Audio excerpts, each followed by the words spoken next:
Assalomu alaykum aziz obunachilar, hurmatli kuzatuvchilar. Skuterlar uchun barcha turdagi reduktorlar bilan sizlarni bugun tanishtirib o'tib ketamiz. Keyingi videoda narx-navosi bilan tanishtiramiz. Keyingi 3-qismimizda esa har biriga xarakteristikasini aytib o'tib ketamiz. Bir-biridan juda farqi katta. Shuni inobatga olgan holda kuzatishni davom ettiringlar.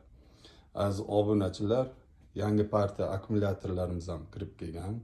2026 Xitoy akkumulyator ko'rib turganlaringizdek juda ajoyib akkumulyatorlar, original akkumulyatorlar. Kimga kerak bo'lsa, pastdagi telefon raqamimizni yozib qoldiramiz. Bemalol telefon qilib do'konimizga tashrif buyurishingiz mumkin. Hurmatli kuzatuvchilar, birinchi reduktorimiz 18 zubli katta korpus hisoblanadi.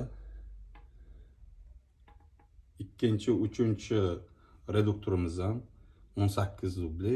Bu ikkitasi korpusi kichkina hisoblanadi. Bundan birinchi bilan 2-3 farqi korpusida yurishida bo'ladi.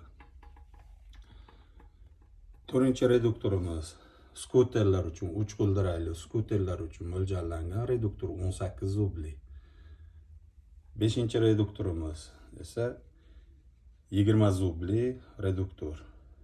Uni yonidagi ham 20 zubli, faqat bunisi ochiq variantda, bunisi yopiq variantda. Juda ko'pchilik shunaqa reduktor qidiryapti, kommentariyada yozyapti, bizga kirib keldi. Bemalol kelib xarid qilib ketishingiz mumkin. Undan tashqari bu reduktorimiz 6 zubli, 22-42 salnikli.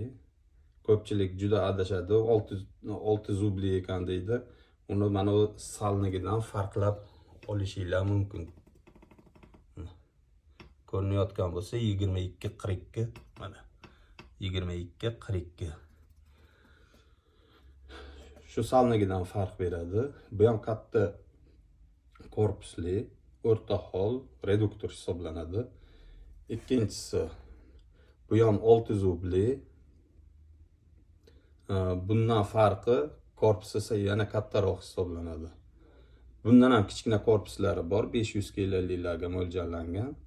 Undan ham do'konimizda bor, bemalol kelib olib ketishingiz mumkin. Keyingi reduktorimiz universal, juda baquvvat reduktor hisoblanadi. 6 zubli. Bu ham bularning farqi